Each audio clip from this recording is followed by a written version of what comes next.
다 같이 성경을 펴시겠습니다. 야고보서 5장 1절부터 6절까지 말씀입니다.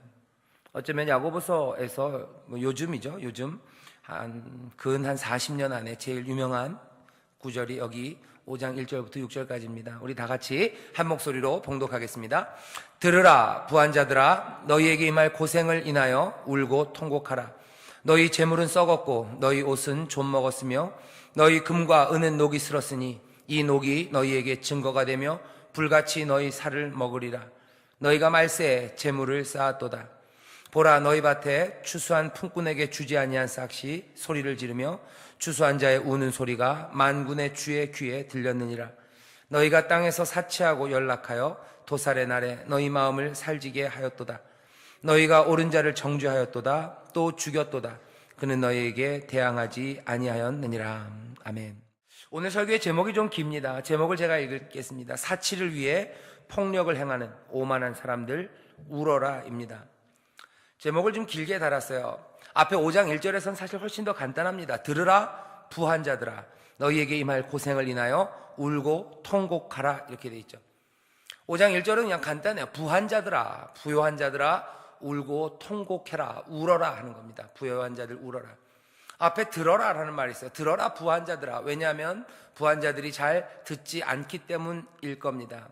그리고 부한자들은 이런 이야기들을 들어본 적이 없기 때문일 겁니다. 세상은 반대로 얘기하죠. 부요한 자들아 웃어라 그러는 거죠. 그죠? 부요한 자들아 웃어라. 네 인생이 복되다 웃어라. 그런데 오늘 하나님의 말씀은 야고보서를 통해서 우리에게 정반대의 이야기를 하기 때문에 앞에 들어라 하는 말을 가져다 붙이신 것 같아요. 들어라. 제발 좀 들어라 부한 자들아. 여기 심판을 말하는 모든 선지자들의 선포는 항상 실패를 소망합니다.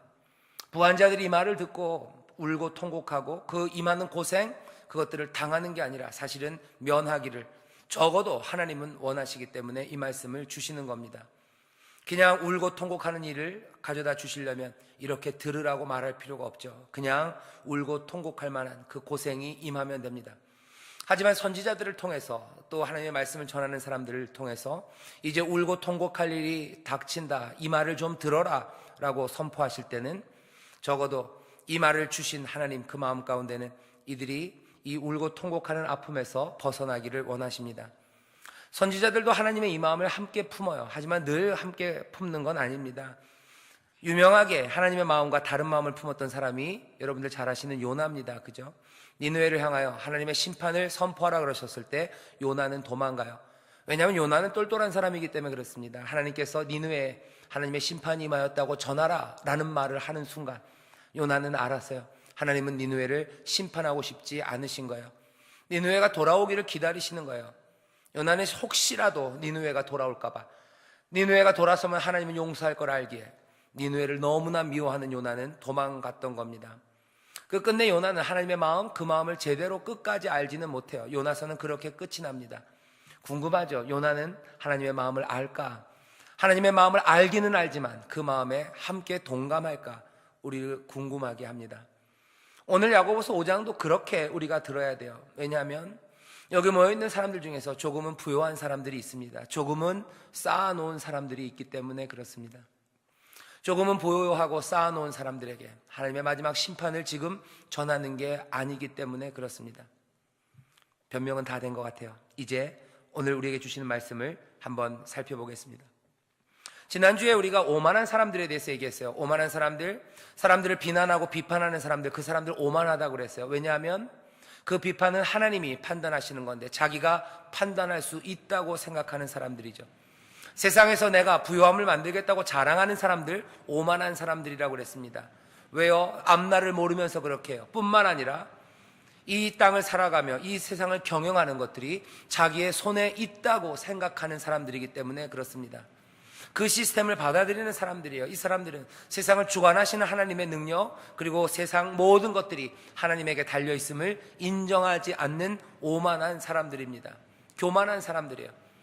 그래서 시기하고 질투하는 사람뿐만 아니라 사람들, 형제를 비판하는 사람들 오만해요.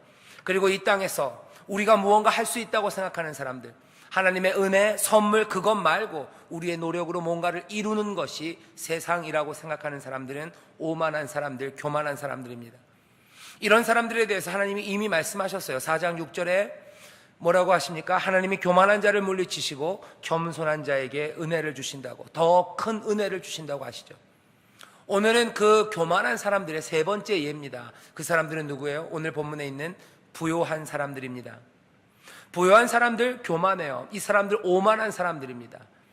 그냥 악을 행한 것뿐만 아니라 오늘 이 맥락 안에서는요, 이 사람들을 오만하게 설명합니다. 어떻게 그렇게 되는지 말씀을 드리죠. 야고보는 먼저 1절에서 들어라 부한 자들아 너희에게 임할 고생을 인하여 울고 통곡하라고 어쩌면 힘이 넘치게 선포하고 있습니다. 조금의 망설임도 없어요. 조금의 주저함도 없어요. 뒤로 조금 양보해 놓는 게 없습니다. 그냥 부한 자들 향해서 외치기 시작하죠. 터져 나오는 외침입니다. 부한 자들, 너희에게 임할 고생을 인하여 울고 통곡하라고 말합니다. 그들이 도대체 무슨 고생을 당할지는 설명하지 않아요. 그 대신 그들의 몸에 아니면 그들의 삶에 임할 고생이 아니라 재밌게도 그 사람들의 재물에 임할 어쩌면 문제들, 그것들을 말합니다. 2절에 보면 이렇게 돼 있어요. 너희 재물은 썩었고 너희 옷은 좀 먹었으며 너희 금과 은이 녹이 쓴다고 얘기하죠. 그 사람들 몸에 닥칠 고생이 아닙니다. 그들의 부요함에 닥칠 일들을 묘사하고 있어요. 어쩌면 이 사람들에게는 이게 더 가슴 아플지 몰라요. 부요함으로 살아가는 사람들, 어쩌면 자기 몸이 아픈 거 그거는 별 문제 아니에요. 하지만 내가 쌓아놓은 부요함, 그것들이 깨지고 그것들이 녹슬고 그것들이 좀 먹기 시작하면 아마 이 사람들에게는 그게 더 아픈 게 될지도 모릅니다. 어쩌면 그래서 그런 것 같아요. 야고보는 알아요.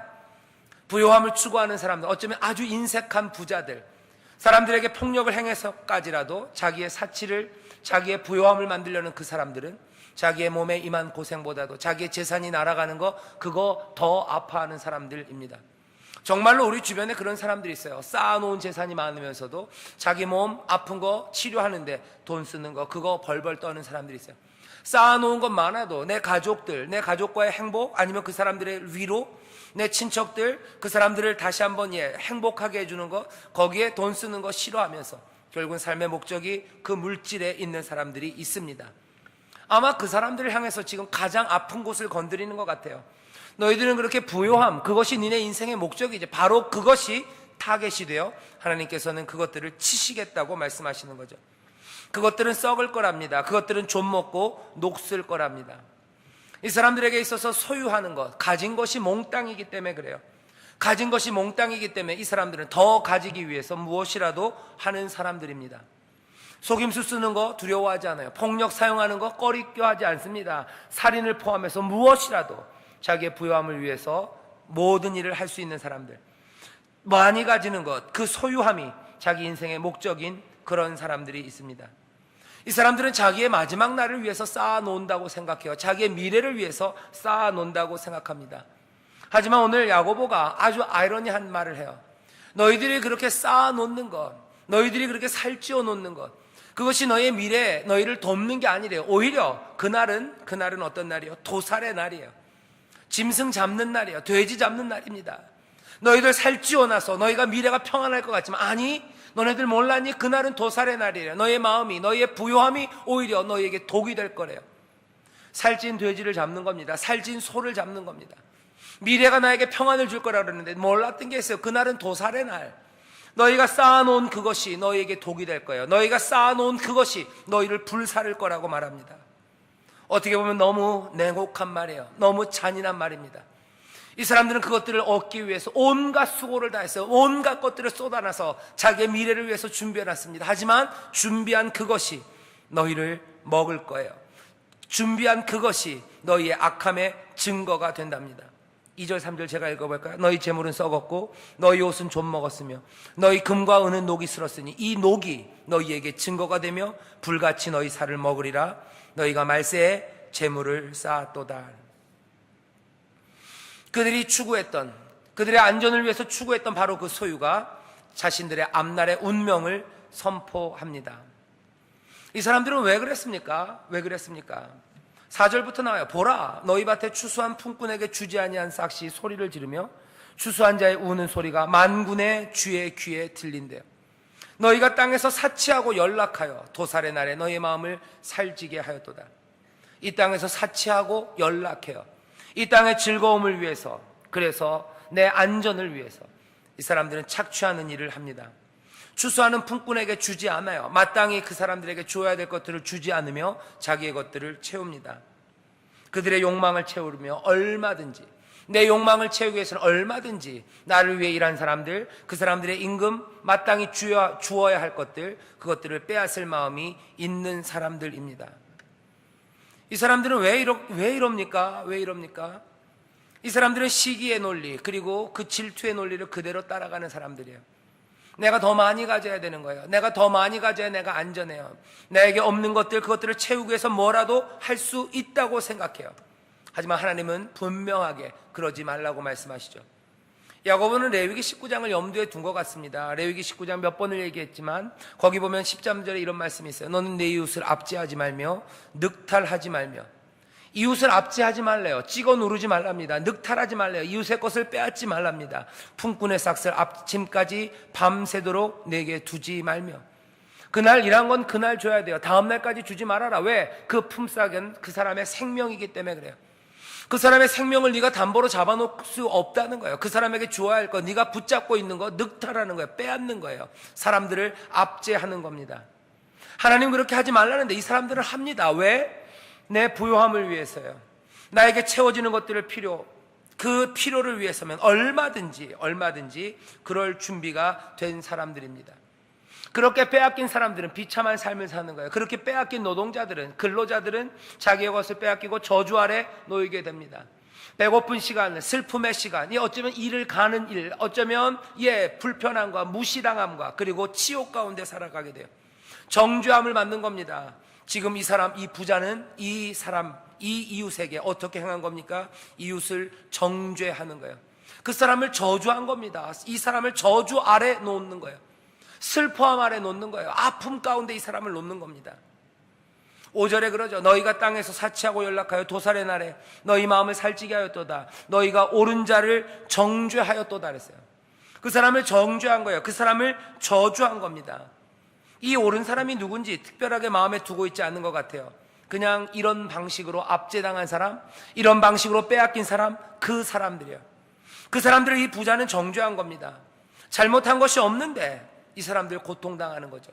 잘못한 거 없는데 이 사람들 마땅히 받을 것을 받지 못하고서 어려움 가운데 처한 사람들, 저주 아래 있는 사람들이에요. 이 부자가 이 빼앗긴 사람을 정죄하는 겁니다. 저주하는 겁니다. 저주 아래 갖다 놓는 거예요. 삶을 판단할 능력이 자기에게 있다고 생각하는 거예요. 저 사람을 그렇게 못난 모습으로, 저 사람을 저렇게 비참한 곳으로 나는 집어넣을 수 있다고 생각하는 거예요. 오직 하나님만이 판단할 능력이 있습니다. 하지만 이 부자는 뭐예요? 이 부요한 사람, 욕심으로 자기를 채우는 사람은 이 옳은 자들, 이 빼앗기는 사람들, 이 사람들을 자기의 판단으로 그 비참한 가운데 집어 던집니다. 판단할 능력은 오직 하나님에게만 있어요. 사람이 해야 될 것은 마땅히 주어야 할 걸 주는 겁니다. 하지만 이 사람은 지 마음대로 주지 않아요. 온갖 이유들이 있겠죠. 안 주는 이유들이 있겠죠. 자기가 판단하면서 안 주는 겁니다. 그래서 어떻게 이 사람을 고통 가운데 집어넣는 거예요. 누가 사람을 고통에 집어넣을 수 있습니까? 아무도 그럴 수 없어요. 판단하는 자가 있다면 오직 하나님만이 그럴 수 있습니다. 그런데 이 부자는 어떻게 하는 거예요? 자기의 이웃을 늑탈하는 겁니다. 이웃에게 줘야 될 걸 주지 않으며 자기의 판단으로 이 사람을 고통의 구렁텅이로 밀어 넣는 거예요. 도대체 이 사람은 누구간데? 앞에 있는 거죠. 너는 도대체 누구냐? 너는 누군데 이웃을 판단하느냐? 앞에 12절에서 그랬어요. 여기 5장에 있는 말씀, 너는 도대체 누구간데 네 이웃을 이 슬픔과 고통 가운데로 밀어 넣느냐 하는 거예요. 네가 뭔데? 네가 뭔데 빼앗느냐 하는 거죠. 네가 뭔데 그 싹을 주지 않느냐 하는 거죠. 네가 뭔데 추수하는 품꾼의 그 일로 받아야 될 일당을 너는 주지 않고 네 사치와 연락을 위해서 압제하며 너가 부요함으로 그것들을 찍어 누르며 넌 갔느냐? 너는 도대체 누구냐? 묻는 겁니다. 이웃의 것을 빼앗는 넌 누구냐 하는 거예요. 넌 도대체 무슨 권리로 그렇게 판단하느냐? 왜 그 사람을 슬픔으로 집어넣느냐? 묻는 겁니다. 앞에 있었던 너는 누구간데 이웃을 판단하느냐보다 훨씬 더 심각한 문제예요. 훨씬 더 야비합니다. 훨씬 더 노골적으로 악합니다.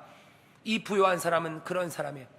시기의 논리로 더 많은 욕심으로 채워야 돼서 남의 것을 빼앗는 사람, 이 사람은 오만한 사람이에요. 물으시는 거죠. 넌 누구냐? 너 교만한 넌 누구냐? 4장 6절에서 뭐라 했어요? 하나님은 교만한 자를 물리치신다 그러셨어요.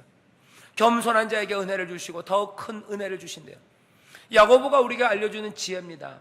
부유한 사람들 조심하셔야 돼요. 왜? 부유한 자들은 오만할 수 있어요.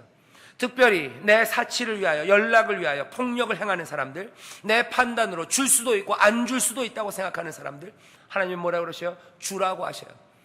품삯을 주어라 말씀하세요. 그거 밤새도록 네가 붙잡고 있지 말랍니다. 아이고, 하루 붙잡고 있는다고 별일이 있을까? 예, 별일이 있습니다. 너는 부유하니까 하루 붙잡고 있어도 네 삶은 비참해지지 않을지 몰라도 하루 붙잡고 있어서 그 삶은, 다른 사람의 삶은 비참해질 수 있는 거예요. 안 비참해질 거라고 판단하는 너는 누구냐 묻는 겁니다.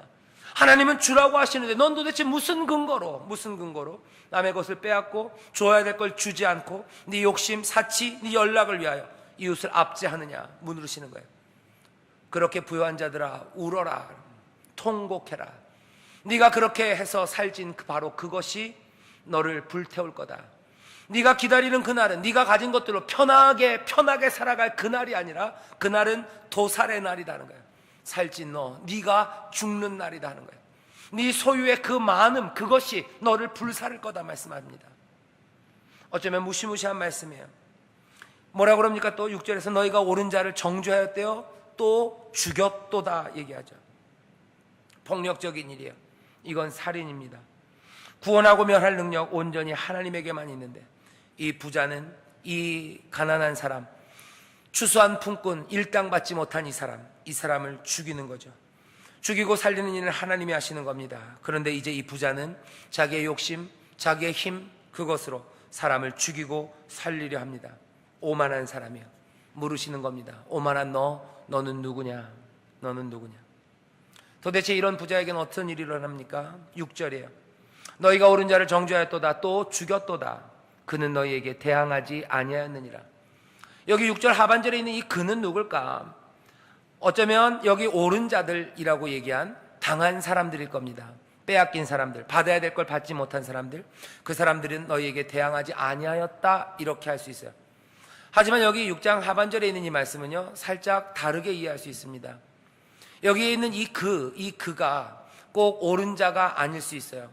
이 그는 아마 앞에 나왔던 그 하나님일 수 있습니다. 그리고 이거는 그냥 아니하였다라는 서술문이 아니라 의문, 질문을 말하는 의문문일 수 있어요.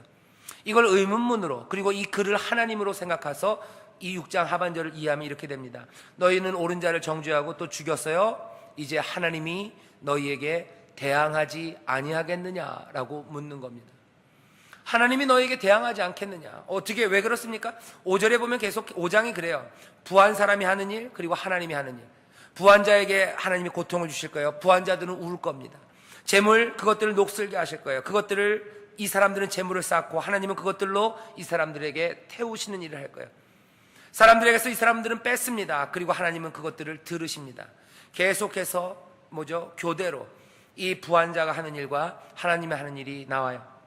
6장 상반절에서 부한 사람이 한 일은 옳은 자를 정죄하고 또 죽이는 일입니다. 그러면 다음에 기대되는 건 하나님이 하실 일이에요. 그렇게 되면 하나님이 너희에게 대항하지 않겠느냐 이렇게 읽는 게 가능합니다. 또 근거 하나는 너희에게 대항한다 할 때 쓴 말, 이게 안티타소예요. 안티라는 말 많죠? 안티타소, 대항한다 이 말이 4장 6절에 있는 하나님이 교만한 자를 물리치신다 할 때 물리치신다 하는 말이랑 여기 대항한다라고 번역된 말이 사실은 같은 헬라어입니다. 하나님은 교만한 자를 안티타소 하세요. 그죠? 교만한 사람이 누군지 예를 세 가지를 들었어요. 비판하는 사람, 그리고 자랑하는 사람, 그리고 이웃의 것을 빼앗는 부유한 자입니다. 그리고 마지막에 얘기하시는 거죠. 하나님이 교만한 자를 안티타소 하신대요. 하나님이 이 교만한 자를 안티타소 하지 않으시겠느냐라고 물으신다면 오늘 우리가 읽은 본문 4장 6절서부터 5장 6절까지 쭉 연결이 됩니다. 만약에 6절 하반절을 그렇게 하나님이 너희에게 대항하지 아니하시겠느냐라고 묻는다면 이 수사 의문문이 우리에게 알려주는 건 뭐예요? 하나님이 너희에게 대항하신다는 거예요. 하나님이 너희를 물리치신다는 겁니다. 결국은 누가? 추수하는 자의 우는 소리를 들으신 그 하나님, 만군의 주의 귀에 들렸대요. 만군의 주의 귀에 그 추수하고서 일당 받지 못한 사람, 그 빼앗긴 사람, 그 사람의 울음을 들으시고 이제 너희들 그 빼앗은 자들을 가만두시겠느냐, 대항하지 않으시겠느냐, 물리치지 않으시겠느냐, 오만한 자, 교만한 자 물리친다고 하지 않으셨냐. 그렇게 이해할 수 있습니다. 앞에 우리 야고보서 2장 5절서부터 6절을 우리가 기억해요. 하나님께서는 가난한 자를 하나님의 후사로 택하셨대요. 2장 5절 제가 읽어볼까요? 내 사랑하는 형제들아 들을지어다. 하나님이 세상에 대하여는 가난한 자를 택하사. 세상에 대하여 가난하다는 게 이게 무슨 말입니까? 그냥 세상의 기준으로 가난한 사람이라는 거예요. 너무 어렵게 이해하실 필요 없어요. According to the world, 세상에 봤을 때는 가난한 사람, 그냥 우리가 아는 가난한 사람들입니다. 내 사랑하는 형제들아 들을지어다. 하나님이 세상에 대하여 가난한 자, 이 세상에서 가난한 사람들, 정말로 그냥 가난한 사람들이란 얘기예요. 가난한 자를 택하사 믿음에 부요하게 하시고 또 자기를 사랑하는 자들에게 약속하신 나라를 유업으로 받게 아니하셨느냐.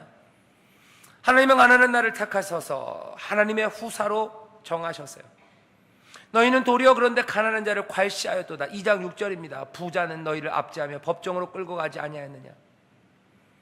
가난한 자를 택하셔서 하나님의 후사로 정하신 하나님의 그 의로우심, 그 의로우심에 저항하는 사람들이에요. 누가? 오만한 사람들, 자기의 사치와 연락을 위하여 사람들을 압제하는 사람들, 자기의 욕심을 채우기 위하여 남의 것을 빼앗는 사람들, 하나님의 뜻에 저항하고 그것들을 부정하는 사람들입니다.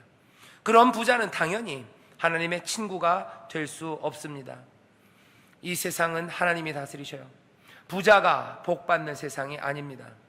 어떻게 보면 세상은 가장 무례한 사람이 승리하는 세상 같아요. 가장 무례하고 버릇 없는 사람이 형통하는 세상 같아요. 하지만 아닙니다. 가난한 사람들을 압제하는 부자는 그들의 육체 가운데서 하나님이 그들의 삶을 어떻게 대항하시는지 보게 될 겁니다. 어떻게 대항하셔요? 재물은 썩고 옷은 좀 먹고 그들의 금과 은은 녹이 슬고, 그리고 하나님께서 이 녹이 증거가 되게 하시고 불같이 그들의 살을 먹게 하실 거예요. 하나님이 대항하실 겁니다. 뿐만 아니라 이 부요한 자들은 마지막 날에 알게 될 거예요. 자비를 보이지 않는 사람들이 그 마지막에 자비 없는 심판이 어떻게 그 인생들에게 맞닥뜨릴지 이 사람들은 보게 될 겁니다. 부요한 자들을 향한 하나님의 준엄한 말씀이에요. 특별히 자기의 사치와 연락을 위하여 사람들을 압제하는 사람들, 그 사람들 향한 하나님의 준엄하신 심판의 말씀이 오늘 우리에게 전해집니다.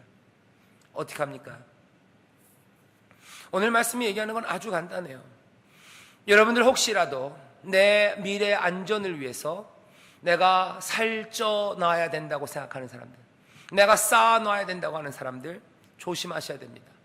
혹시 그러면서 여기 있는 이 부자들처럼 정말로 압제하는 일, 폭력을 행하며 그렇게 부요함을 쌓아놓는다면 오늘 말씀에는 애누리가 없어요. 아주 분명합니다. 아주 명확합니다. 아이러니하게도 너희들이 쌓아놓은 바로 그것이 너희에게 화가 될 거래요. 너희가 쌓아놓은 그것이 너희의 운명을 결정할 거랍니다. 이견이 있습니까? 이견은 없습니다. 오늘 말씀은 분명합니다. 내 사치와 연락을 위해서, 내 미래의 안전을 위해서 폭력을 행하고 남의 것을 빼앗는 사람들, 오늘 말씀이 얘기해요. 분명하게 얘기합니다. 울어야 돼요. 통곡해야 합니다. 너에게 이 말 고생을 인하여 울어라, 통곡해라요. 여기서 돌아서지 않으면 울고 통곡할 일, 그것들이 우리의 살을 먹으며 우리를 불태울 일, 그거밖에 남아있잖아요. 하나님은 교만한 자를 분명히 대항하십니다. 그 사람들 물리치십니다. 그러면서도 괜찮을 거라고 생각하는 사람 오산입니다. 오늘 야고보서가 우리에게 분명히 얘기합니다. 아이고, 성경에 부유한 사람들 많지 않았습니까? 예, 있었습니다. 하지만 그 사람들의 말년이 늘 행복한 아닙니다. 성경에서 가장 부유했던 사람 중에 하나가 솔로몬이에요. 솔로몬, 이 사람이 한 일들을 보면 굉장합니다. 열왕기상에 보면 솔로몬이 먹었던 것들이 나와요. 열왕기상 4장에 보면요, 22절에 솔로몬의 1일분 식물이요, 가는 밀가루가 30석이래요. 굵은 밀가루가 60석이랍니다. 물론 혼자 다 먹은 건 아닐 겁니다. 늘 잔치를 베푸는 사람이에요. 연락한 사람이에요. 사치한 사람입니다. 살찐 소가 10이에요. 늘 소를 10마리를 잡아서 먹었어요. 누가? 솔로몬이.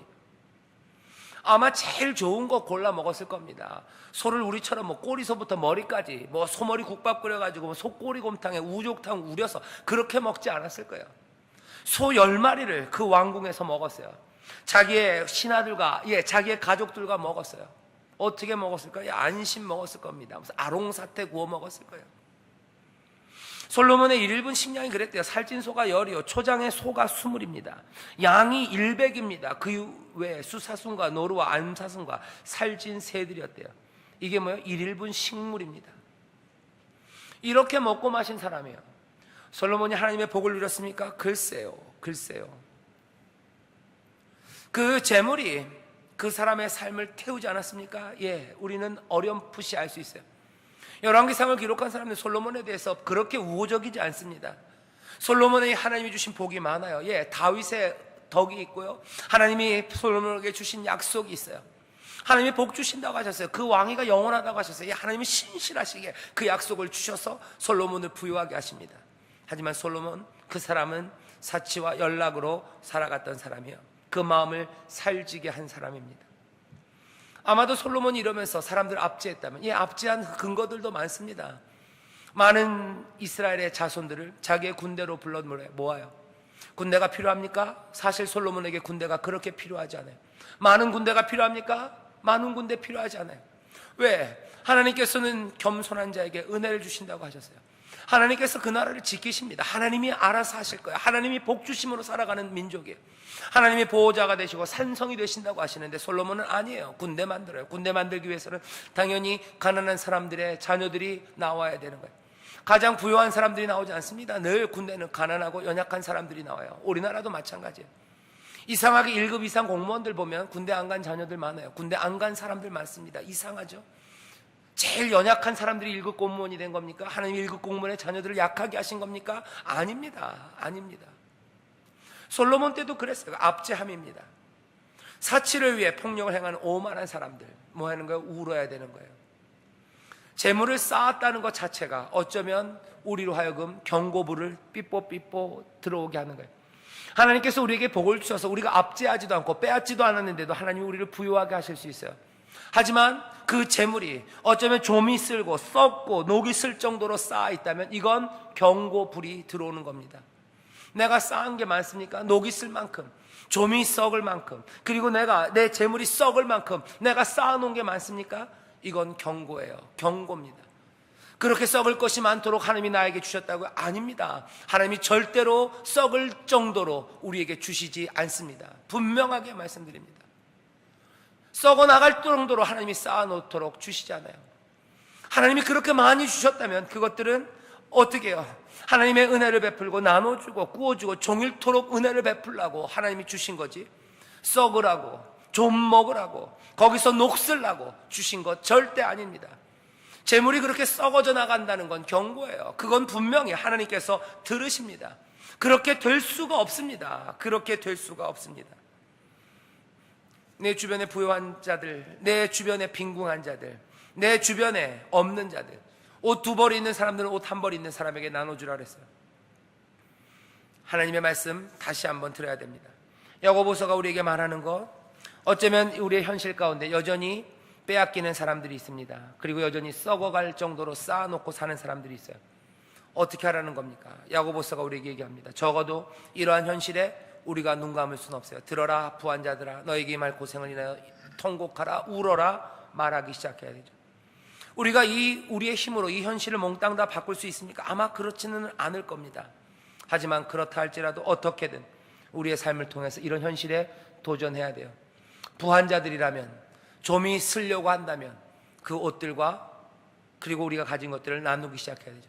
내 재물이 썩을 만큼 쌓아지기 시작합니까?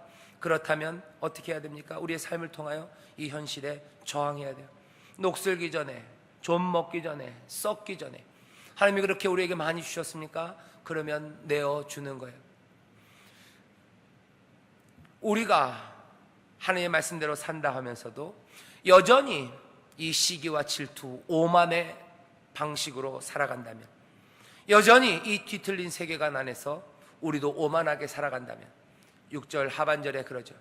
그런 사람들에게 하나님이 대항하지 아니하겠느냐, 그 사람들에게 하나님의 심판이 있지 않겠느냐. 야고보서는 우리에게 분명하게 이야기합니다. 하나님 앞에 복 받기를 우리가 기도해요. 그리고 하나님은 우리에게 복 주신다고 하셨어요. 하지만 좀이 슬고 녹이 나고 썩을 만큼 절대 주시지 않습니다. 그럴 리가 없습니다. 하나님께서 우리에게 주시는 것들로 기뻐하시고 또 하나님이 우리에게 베푸시는 것들 안에서 만족하시고 그것들로 함께 나누고 함께 하나님을 찬송하고 하나님을 함께 의지하며 살아가는 우리의 삶이 되어야 할 줄 믿습니다. 다시 한번 내 사치와 연락을 위해서 내 미래를 위해서 폭력을 행하며 남의 것을 빼앗는 사람들 두말할 여지가 없습니다. 오만한 사람들입니다. 울고 통곡하고 돌아서야 합니다. 그 정도는 아니어도 내 안에 있는 재물들이 썩기 시작하는 사람들 다시 생각해야 됩니다. 내 안에 있는 재물들이 옷이 좀 먹기 시작하는 사람들 다시 생각해야 됩니다. 액면 그대로 생각해야 됩니다. 내 옷들이 좀 먹기 시작합니까? 내가 오늘 내 옷장을 봤더니 내 옷이 좀 먹기 시작합니까? 너무 쌓아놓은 것이 많아서 주체할 수 없습니까? 그렇다면 그런 내 삶에 하나님이 대항하시지 않는지, 나는 오만한 게 아닌지 살펴보셔야 합니다. 그리고 또 빼앗긴 사람들에 관한 이야기가 여기 숨어 있어요. 품삯 받지 못하여 울고 있는 사람들, 그 우는 자의 소리는 만군의 귀주 우리 하나님의 귀에 들립니다. 여기 부유한 사람들만 있는 거 아니에요. 여기 빼앗긴 사람들도 있습니다. 그래서 저주받았다고 생각하고 내 삶이 저주받았다고 생각하고 난 정죄함 앞에 있다고 생각하는 사람들, 하나님이 정죄하신 거 아닙니다. 악한 자들이 오만하게 여러분들의 삶을 거리로 밀어 넣은 거예요. 너무 하나님 원망하지 마십시오. 그리고 오늘 이 말씀 들으세요. 하나님의 귀에 여러분들의 울음소리가 들렸어요. 하나님이 그거 들으셨어요. 하나님께서 그 오만한 자들을 대항하시고 4장 6절입니다. 겸손한 사람들, 그 낮은 사람들에게 은혜를 주십니다. 하나님께서 들으시고 오셔서 구원하십니다. 빼앗긴 사람들, 하나님의 은혜, 또 하나님의 도우심, 하나님의 회복, 그것들을 바라보시고 한 걸음 한 걸음 성실하게 살아가기 시작할 때 하나님께서 급히 회복시켜 주실 줄 믿습니다. 기도하겠습니다. 하나님, 우리가 어찌 살아야 할지 다시 한번 보게 하여 주시니 감사합니다. 아버지 하나님, 교만한 자를 물리치시고 하나님께서 겸손한 사람들, 낮은 사람들에게 은혜를 베푸신다고 하시오니, 하나님께서 세상에 대하여 가난한 사람들을 이제 부유하게 하신다 하시오니, 주여 그 약속의 말씀을 믿습니다. 여기 모여 있는 하나님의 자녀들 중에 아버지 하나님 빼앗긴 자들이 있습니다. 아버지 하나님 받을 걸 받지 못해 울고 있는 자들이 있습니다. 그래서 내 삶을 저주받았다고, 어쩌면 하나님이 나를 저주하셨다고. 아닙니다. 하나님이 저주한 거 아닙니다. 그 오만한 자들이 하나님의 자리에 선 것처럼 주여 이들을 그 어둠 가운데로, 그 눈물 가운데로 밀어넣었사니 이제는 하나님께서 그 눈물을 들으시고 하나님께서 그 울음소리를 들으시고 그 신음을 들으시고 이제는 오셔서 또한 능력으로 구원하실 줄 믿사오니 이들의 삶에 하나님의 회복이 분명히 일어날 줄 믿습니다. 역사하여 주시옵소서. 아버지 하나님, 하지만 오늘 말씀은 우리에게 더 칼같은 말씀을 꽂습니다. 아버지 하나님, 혹시라도 우리가 우리의 사치와 연락과 우리의 안전을 위하여 폭력을 행하며 남의 것을 빼앗았던 그리 오만한 삶은 없었는지 돌아보게 하시고, 아버지 하나님, 썩어나갈 정도로 쌓아놓고 사는 어리석은 자들, 그렇게 오만한 사람들, 아버지 하나님, 그렇게 하나님을 대적하는 자들 되지 말게 하시고, 하나님 부으시는 은혜, 그 풍성한 넘치는 것 가운데서 나누고 함께 즐거워하고 함께 하나님의 은혜를 노래하는 복된 삶이 되게 하여 주옵소서. 그리하여 그리 겸손하게 주를 의지하게 하시고 쌓아놓은 재물이 아니라 주를 의지하는 겸손한 사람들, 그들에게 하나님이 은혜를 주시고 더 큰 은혜를 주시는 줄 믿사오니 하나님의 은혜로 살아가는 귀한 자녀들 되게 하여 주옵소서. 감사드리며 예수님 이름으로 기도하옵나이다. 아멘.